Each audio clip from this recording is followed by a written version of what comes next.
शिवशक्त्या युक्तो यदि भवति शक्तः प्रभवितुं न चेदेवं देवो न खलु कुशलस्पन्दितुमपि अतस्त्वामाराध्यां हरिहरविरिञ्चादिभिरपि प्रणन्तुं स्तोतुं वा कथमकृतपुण्यः प्रभवति। तनीयां सम्पांसुं तव चरणपङ्केरुहभवं विरिञ्चिः सञ्चिन्वन् विरचयति लोकानविकलं वहत्येनं शौरिः कथमपि सहस्रेण शिरसां हरः संशुद्ध्यैनं भजति भसितो धूळनविधिम् अविद्यानामन्तस्तिमिरमिहिरद्वीपनगरी जडानां चैतन्यस्तबकमकरन्दश्रुतिझरी दरिद्राणां चिन्तामणिगुणनिका जन्मजलधौ निमग्नानां दंश्रामुररिपुवराहस्य भवति। त्वदन्यः पाणिभ्यामभयवरदो दैवतगणः त्वमेका नैवासि प्रकटितवराभीत्यभिनया भयात्रातुं दातुं फलमपि च वाञ्छासमधिकं शरण्ये लोकानां तव हि चरणावेव निपुणो। हरिस्त्वामाराध्य प्रणतजनसौभाग्यजननीं पुरा नारी भूत्वा पुररिपुमपि क्षोभमनयत् स्मरोऽपि त्वां नत्वा रतिनयनलेह्येन वपुषा मुनीनामप्यन्तः प्रभवति हि मोहाय महताम्। धनुः पौष्पं मौर्वी मधुकरमयी पञ्चविशिखाः वसन्तः सामन्तो मलयमरुदायोदनरतः तदाप्येकः सर्वं हिमगिरिसुते कामपि कृपाम् अपाङ्गात्ते लब्ध्वा जगदिदमनङ्गो विजयते क्वणत्काञ्चीदामा करिकलभकुम्भस्तननता परिक्षीणा मध्ये परिणतशरच्चन्द्रवदना धनुर्बाणान् पाशं सृणिमपि दधान्ना करतलैः पुरस्तादास्तां नः पुरमतितुराहो पुरुषिका सुधासिन्धोर्मध्ये सुरविटपि वाटी परिवृते मणिद्वीपे नीपो पवनवति चिन्तामणिगृहे शिवाकारे मञ्चे परमशिवपर्यङ्कनिलयां भजन्ति त्वां धन्याः कतिचन चिदानन्दलहरीं महीं मूलाधारे कमपि मणिपूरे हुतवहं स्थितं स्वादिष्ठाने हृदि मरुतमाकाशमुपरि मनोऽपि भ्रूमध्ये सकलमपि भित्त्वा कुलपतं सहस्रारे पद्मे सहरहसि पत्या विहरसे सुधाधारासारैः चरणयुगलान्तर्विगलितैः प्रपञ्चं सिञ्चन्ति पुनरपि रसाम्नाय महसः अवाप्य स्वां भूमिं भुजगणिभमद्युष्टवलयं स्वमात्मानं कृत्वा स्वपिशिकुलकुण्डे कुहरिणी चतुर्भिः श्रीकण्ठैः शिवयुवतिभिः पञ्चभिरपि प्रभिन्नाभिः शम्भोः नवभिरपि मूलप्रकृतिभिः चतुश्चत्वारिंशत् वसुदलकलाश्रत्रिवलय त्रिरेकाभिः सार्धं तवश्चरणकोणाः परिणताः त्वदीयं सौन्दर्यं तु हि न गिरिकन्ये तुलयितुं कवीन्द्राः कल्पन्ते कथमपि विरिञ्चि प्रभृतयः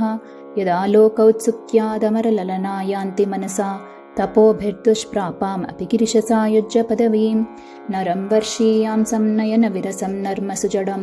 तवापाङ्गालोके पतितमनुधावन्ति शतशः गलद्वीणीबन्धाः कुचकलशविस्रस्तसिचया हठात् तृट्यत्काञ्च्यः विगलितदुकूला युवतयः क्षितौ 55-विसमधिकपञ्चाशदुदके हुताशे 62 चतुरधिकपञ्चाशदनिले द्विविद्विषट्त्रिंशत् मनसि च चतुष्षष्टिरिति मयूखाः तेषामप्युपरि तव पादाम्बुजयुगम् शरज्योत्स्ना शुद्धां शशियुतजटाजूटमकुटां वरत्रासत्राणस्फटिकघुटिका पुस्तककरां सकृन्नत्वा नत्वा कथमिव सतां सन्निदधते मधुक्षीरद्राक्षा मधुरिमधुरीणाः फणितयः कवीन्द्राणां चेतः कमलवनबालातपरुचिं भजन्ते ये सन्तः कतिचिदरुणामेव भवतीं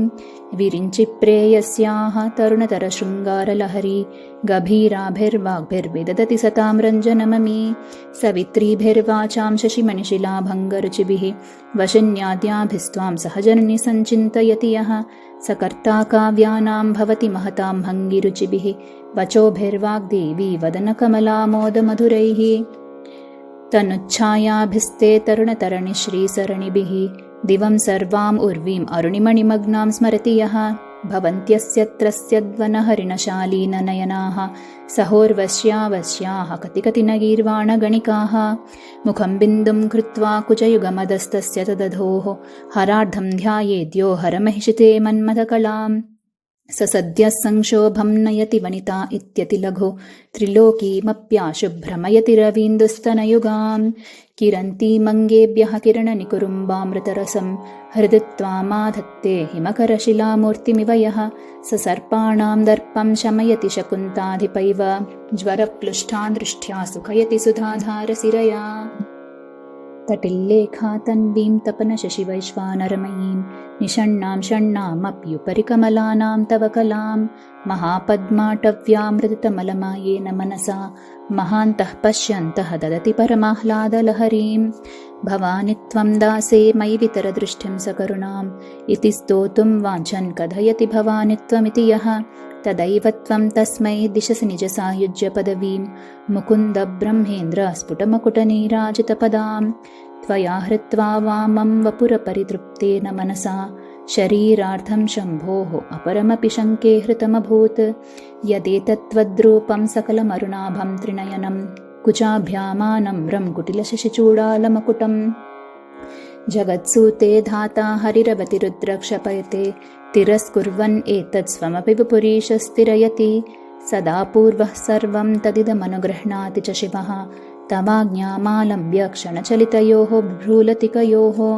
त्रयाणां देवानां त्रिगुणजनितानां तव शिवे भवेत्पूजा पूजा तव चरणयोर्या विरचिता तदा हि त्वत्पादोद्वहनमणिपीठस्य निकटे स्थिता एते शश्वन्मुकुलितकरोत्तंसमुकुटाः विरिञ्चि पञ्चत्वं व्रजति हरिराप्नोति विरतिं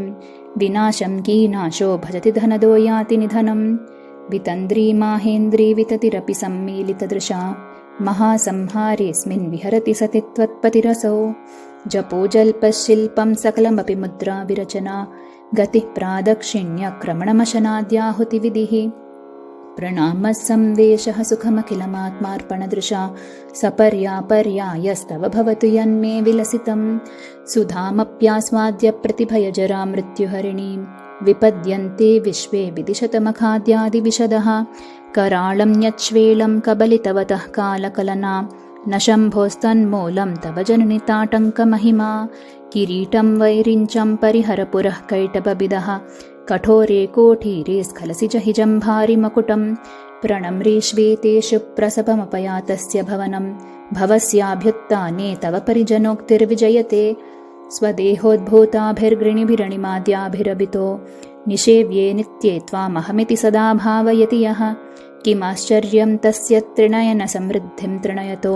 महासंवर्ताग्निः विरचयति नीराजनविधिम्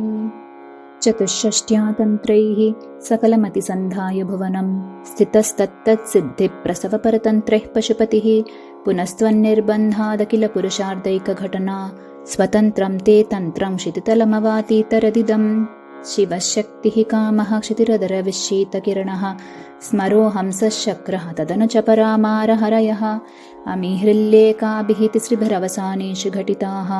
भजन्ते वर्णास्ते तव जननि नामावयवतां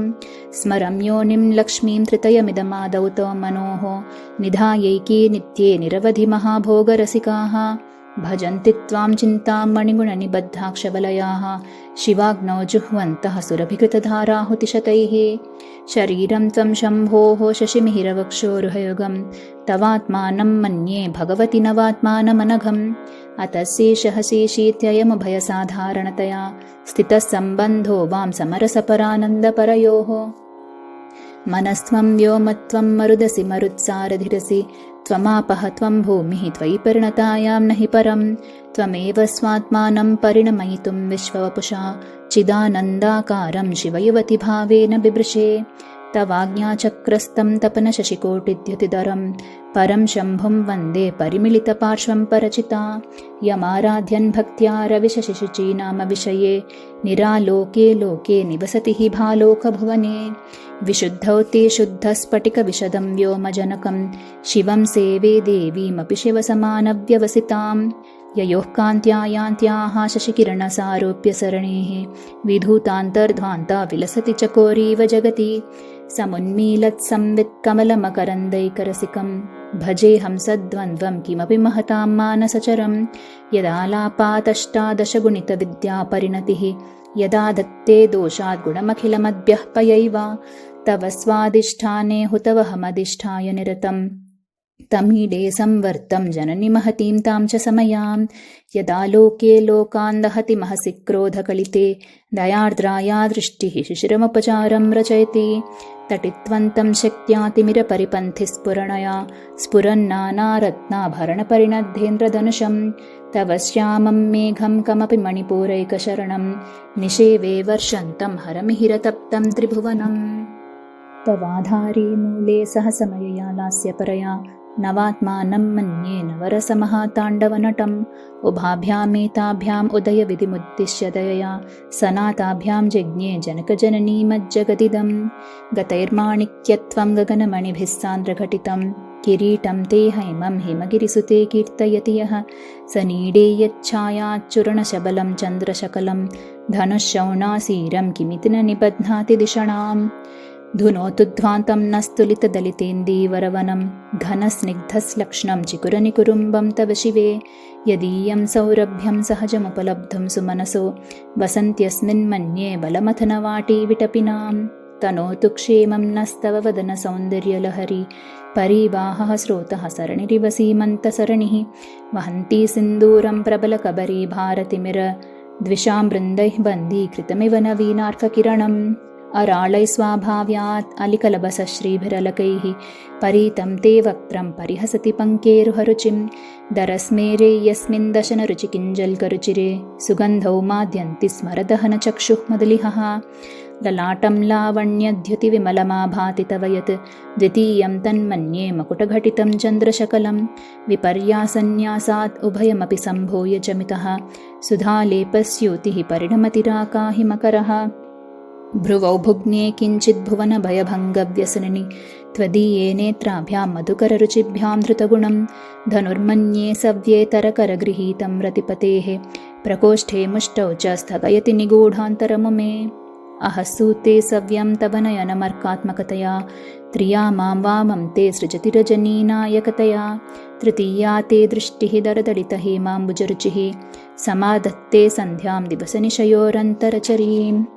विशाला कल्याणी स्फुटरुचिरयोध्याकुवलयैः कृपाधाराधारा किमपि मधुरा भोगवतिका अवन्ती दृष्टिस्तेद्बहुनगरविस्तारविजया ध्रुवं तत्तन्नाम व्यवहरणयोग्या विजयते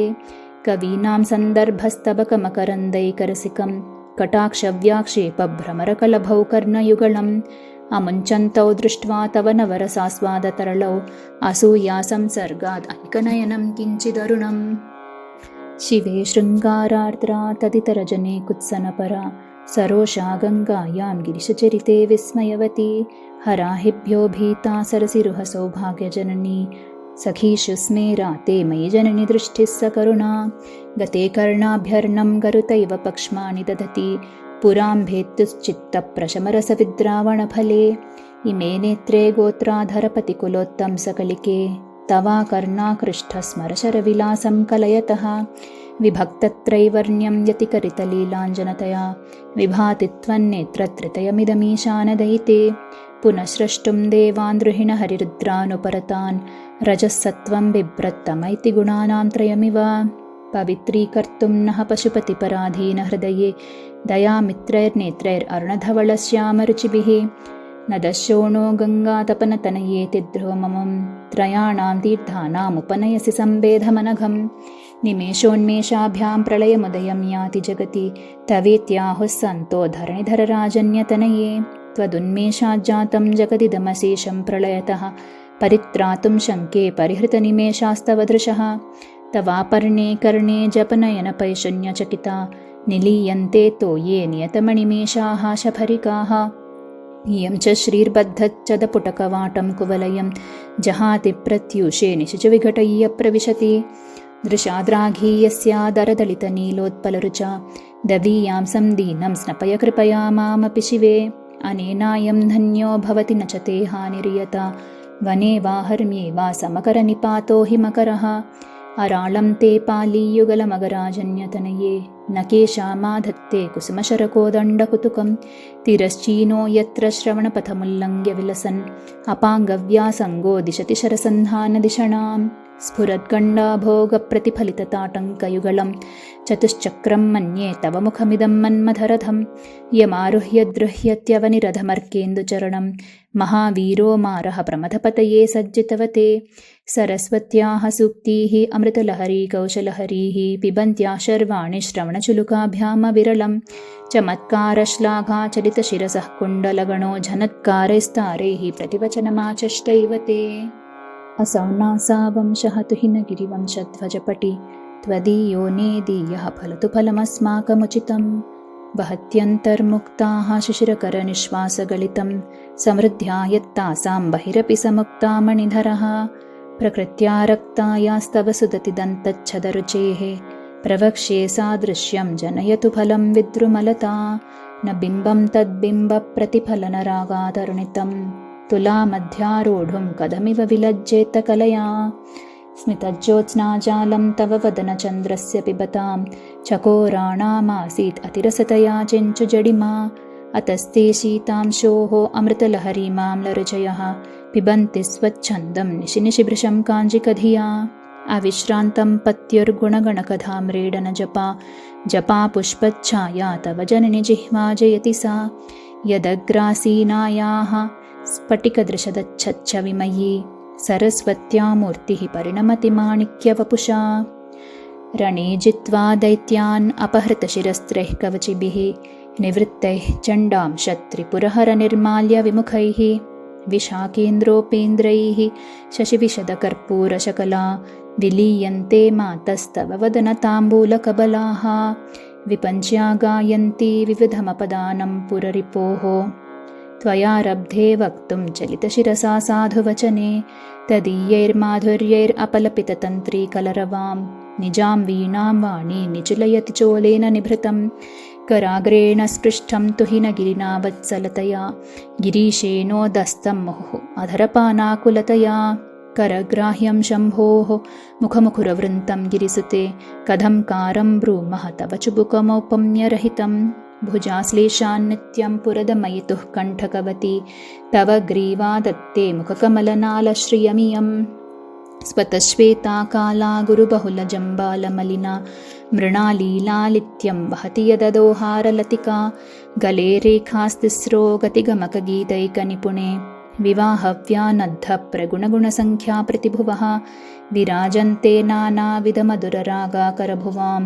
त्रयाणां ग्रामाणां स्थितिनियमसीमानैव ते मृणालीमृद्वीनां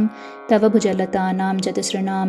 चतुर्भिः सौन्दर्यं सरसिजभवः स्तौति वदनैः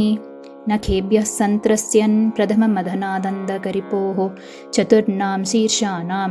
सममभयहस्तार्पणधिया नखानामुद्योतैः नवनलिनरागं विहसतां कराणां ते कान्तिं कथय कथयामः कथमुमे कयाचिद्वा साम्यं भजतु कलया हन्तकमलं यदि क्रीडल्लक्ष्मीचरणतललाक्षारसचणं समं देवि स्कन्दद्विपवदनपीतं स्तनयुगं तवेदं नः खेदं हरतु सततं प्रस्नतमुखं यदालोक्याशङ्काकुलितहृतयो हासजनकः स्वकुम्भौ हेरम्बः परिमृशति हस्तेन झटिति अमुते वक्षोजौ अमृतरसमाणिक्यकुतुपौ न सन्देहस्पन्दो न गपतिपताके मनसि नः पिबन्तौ तौ यस्मात् अविदितवधूसङ्गरसिकौ कुमारावद्यापि द्विरदवदनक्रौञ्चदलनौ वहत्यम्बस्तम्बे रमदनुजकुम्भप्रकृतिभिः समारब्धा मुक्ता मणिभिरमलां हारलतिकां कुचाभोगो बिम्बाधररुचिभिरन्तशबलितां प्रतापव्यामिश्रां पुरदमयितुः कीर्तिमिव ते तव स्तन्यं मन्ये धरणिधरकन्ये हृदयतः पयः पारावारः परिवहति सारस्वतमिव दयावत्या दत्तं द्रविडशिशुरास्वाद्य तव यत् कवीनां प्रौढानामजनिकमनीयः कवयिता हरक्रोधज्वालावलिभिरवलीढेन वपुषा गभीरे तेनाभि सरसिकृतसङ्गो मनसिजः समुत्तस्थौ तस्मात् अचलतनये धूमलतिका जनस्तां जानीते तव जननि रोमावलिरिति यदेतत्कालिन्दी तनुतरतरङ्गाकृतिशिवे कृशे मध्ये किञ्चिज्जननि तव यद्भाति सुधियां विमर्दात् अन्योन्यं कुचकलशयोः अन्तरगतं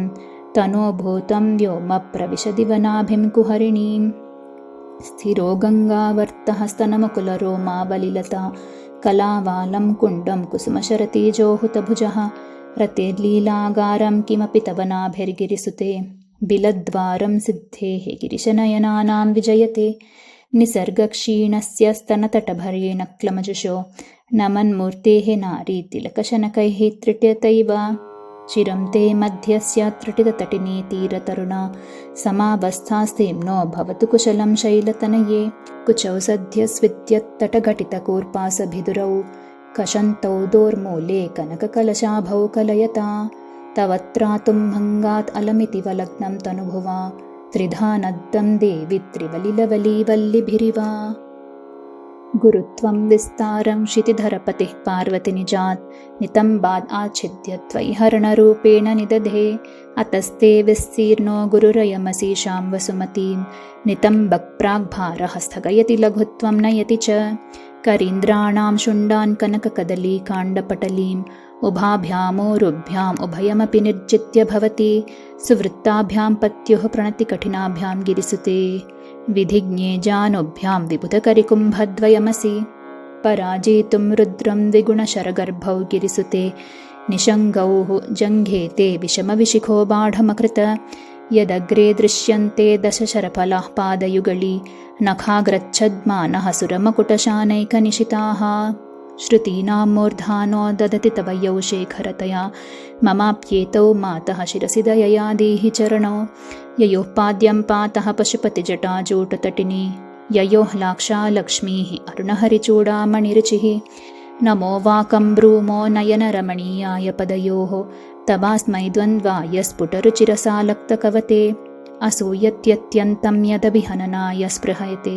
पशूनामीशानः प्रमदवनकङ्केलितरवे वृषा कृत्वा गोत्रस्खलनमथ वैलक्ष्यनमितं ललाटे भर्तारं चरणकमले ताडयति ते चिरादन्तशल्यं दहनकृतमुन्मूलितवता तुलाकोटिक्वाणैः किलिकिलितमीशानरिपुणा हिमानि हन्तव्यं हिमगिरिनिवासैकचतुरौ निशायां निद्राणां निशिचरमभागे च विशदौ वरं लक्ष्मीपात्रं श्रियमतिसृजन्तौ समैनां सरोजं त्वत्पादौ जननि जयतश्चित्रमिह किं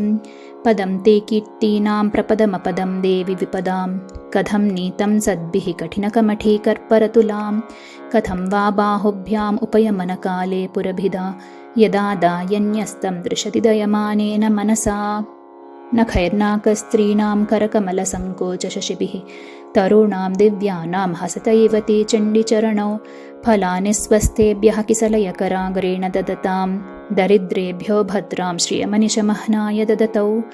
ददाने दीनेभ्यः श्रियमनिशमाशानुसदृशीम् अमन्दं सौन्दर्यप्रकरमकरन्दं विकिरति तवास्मिन् मन्दारस्तबकसुभगे यातु चरणे निमज्जन्मज्जीवः करणचरणः षट्चरणताम् पदन्यासक्रीडा परिचयमिवारब्धु मनसः स्खलन्तस्ते खेलं भवनकलहंसा न जहति अतस्तेषां शिक्षां सुभगमणिमञ्जीररणितच्छलात् आचक्षाणं चरणकमलं चारुचरिते गतास्ते मञ्चत्वं द्रुहिणहरिरुद्रेश्वरभृतः शिवस्वच्छच्छाया घटितकपटप्रच्छदपटः त्वदीयानां भासां प्रतिफलनरागारुणतया शरीरी शृङ्गारो रसैव दृशां दोग्धिकुतुकम् अरालाकेशेषु प्रकृतिसरला मन्दहसिते शिरीषाभाचित्ते दृशदुपलशोभाकुचतटे वृषं तन्वी मध्ये पृथुररसिजारोहविषये जगत्त्रातुं शम्भोर्जयति करुणा काचिदरुणा कलङ्कः कस्तूरीरजनिकरबिम्बं जलमयम् कलाभिक्कर्पूरैर्मरकतकरण्डं निबिडितम् अतस्त्वद्भोगेन प्रतिदिनमिदं रिक्तकुहरं विधिर्भूयो भूयो निबिडयति नूनं तव कृते पुरारातेरन्तः पुरमसततस्त्वच्छरणयोः सपर्या मर्यादा तरलकरणानाम सुलभा तदा ह्येते नीताः शतमखमुखा सिद्धिमतुलां तव द्वारोपान्तस्थितिभिरणिमाध्याभिरमराः कलत्रं वैधात्रं कति कति भजन्ते न कवयः श्रियो देव्याः को वा न भवति पतिः कैरपि धनैः महादेवं हित्वा तव सति सती नाम चरमे कुचाभ्यामासङ्गः कुरवकतरोरप्युसुलभः गिरामाहुर्देवीं द्रुहिणगृहिणीमागमविदो हरिः पत्नीं पद्मां हरसहचरीमद्रितनयां तुरीया कापि त्वं दुरधिगमनस्सीम महिमा महामाया विश्वं भ्रमयसि परब्रह्ममहिषि कदा काले मातः कथय कलितालक्तकरसं पिबेयं विद्यार्थी तव चरणनिर्णे जनजलं प्रकृत्या मूकानाम् अपि च कविताकारणतया कदा दत्ते वाणी मुखकमलताम्बूलरसतां सरस्वत्या लक्ष्म्या विरिहरिसपत्नो विहरते रतेः पातिव्रत्यं शिथिलयति रम्येन वपुषा चिरं जीवन्येव क्षपितपशुपाशव्यतिकरः परानन्दाभिक्यं रसयति रसं त्वद्भजनवान् प्रदीपज्वालाभिर्दिवसकरनीराजनविधिः सुधासूतेश्चन्द्रोपलजललवैरर्घ्यचरणा स्वकीयैरम्बोभिः सलिलनिधिसौहृत्यकरणं त्वदीयाभिर्वाग्भिस्तव जननिवाचां स्तुतिरियम्।